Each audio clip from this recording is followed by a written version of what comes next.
Coming up, the frigid forecast heading into the weekend. Dedicated to eastern and southern Kentucky, this is WYMT Mountain News at 11. Good evening, I'm Steve Hensley. We are seeing very cold temperatures tonight and even a little more snow. And we could be looking at single-digit temperatures tomorrow night. Meteorologist Evan Hatter joins us now for more on what to expect. Evan? That's right. Winter's chill continues as we go through the rest of tonight. And even in some spots, we're going to continue to see a few flurries out there. Not from the source you might think. Outside right now, our high knob camera from the University of Virginia at Wise. You see it's a little hazy. We're seeing a few snow flurries into Southwest Virginia right now, and we're going to continue to see that through the next few hours or so. US 119 at Pine Mountain, street lights lighting up. A rather snowy scene, at least on the side of the road, where it should be okay on those main roads, but it's something we're going to have to watch overnight for the potential for some refreezing out there, because we are well below freezing into the low 20s in most spots. Many of us didn't get above the mid-20s today. We see any clearing, and we're in the teens for sure as we head through tonight. You see those scattered flurries continuing to move through the area.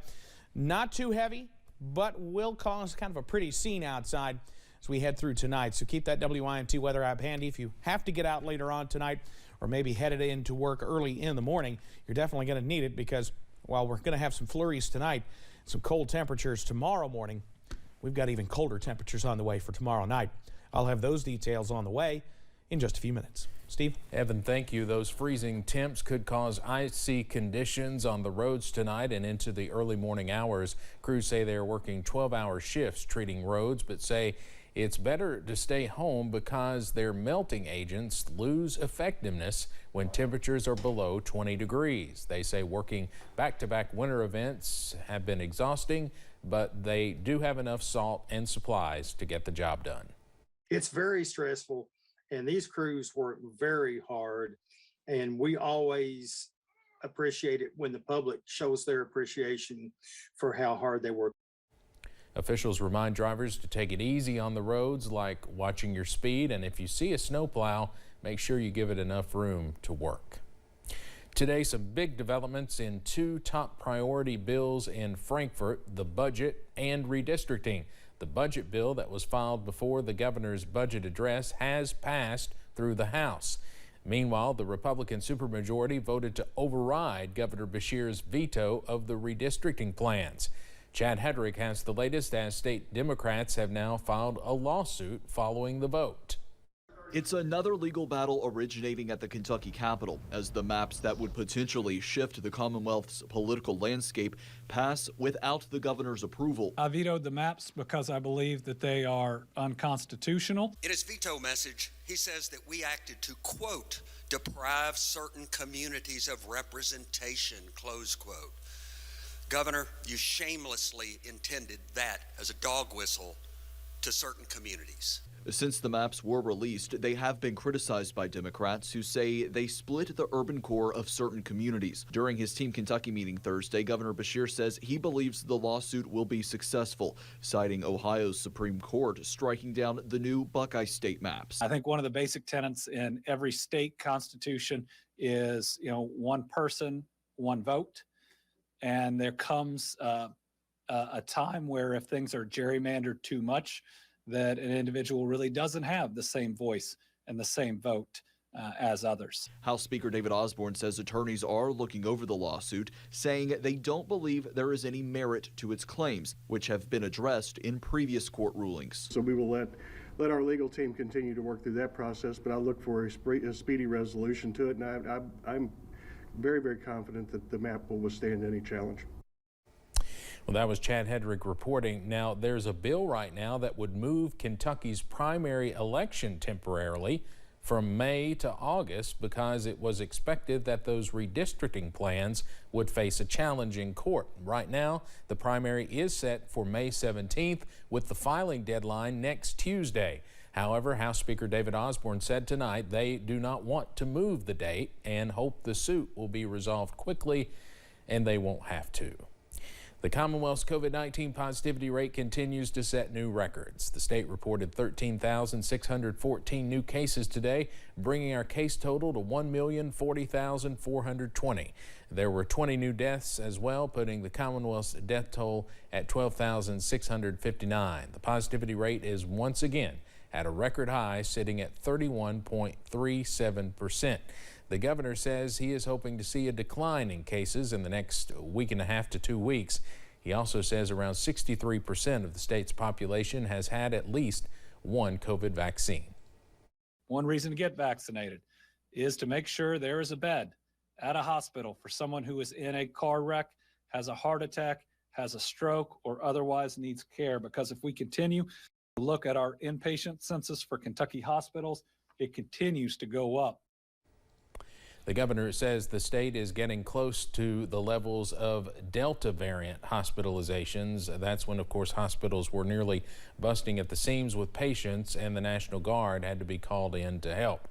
You can always find the latest COVID information on our website at WYMT.com. Harlan County Health Department officials believe 2 basketball games were COVID-19 super spreader events, contributing to a grim week in the county. WYMT's Zach Hawk met with school and county officials for their reaction and asked what needs to be done moving forward. County Judge Executive Dan Mosley says he was shocked and disappointed to learn there were people attending high school basketball games who were awaiting test results that would later return positive. When we've tested positive for COVID, we should not go around large groups of people. And knowing that there were positive cases right there at that game on Saturday night, in which there were 1,500 or more people at, that's alarming. Harlan Superintendent Charles Morton says his district keeps track of students and staff that test positive. And after this news, they canceled school Thursday and Friday. Where we're at, looking forward to Monday when we come back, is we'll have, I think, 1 staff member that would still be in quarantine and less than 10 students that would be in quarantine. A point Morton considers critical, keeping students healthy and learning in person. The dynamic, the magic of being in front of a teacher and the interactions that take place with being with your friends and all of that is just critically important to the appropriate social development that kids need. At a county level, positive results traced to large gatherings are just one part of an unfortunate week. It appears that this week will be double the highest week ever since the pandemic started. Which is why Mosley wants people to follow the health department guidelines that have been in place throughout the pandemic. We've lost 178 people so far to COVID-19. That's 2.8% of the people who have caught COVID have passed away from it. In Harlan County, Zach Hawk, WYMT Mountain News. Those basketball games in question are Harlan against Barberville on Tuesday, January 11th, and Harlan versus Harlan County on Saturday, January 15th. The health department reminds anyone feeling symptoms to get a test, isolate until you have the results, and quarantine as necessary. More than 100 guns were found in carry-on bags at Kentucky airports last year. A report from the Transportation Security Administration says agents confiscated 119 guns in 2021. That's more than double the amount from 2020 when air travel plummeted during the pandemic. At Kentucky airports, the most guns were confiscated at Louisville Muhammad Ali International with 51. There were 43 discovered at the Cincinnati Northern Kentucky Airport and 22 at Bluegrass Airport in Lexington. The firearms were discovered during routine security screenings at airport security checkpoints. More than $1 million is coming to the Knott County area as part of the $689 million in infrastructure projects Senator Mitch McConnell announced yesterday. The money will help raise the height of the sediment dam and improve water treatment capabilities at Carr Creek Lake. Judge Executive Jeff Dobson says they want to start construction as soon as possible.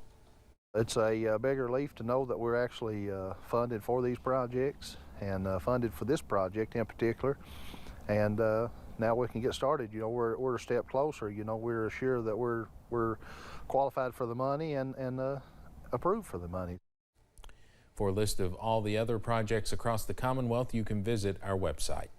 In Laurel County, first responders had to work in the cold to put out a building fire. The Crossroads Fire Department responded to this scene on Chapel Road.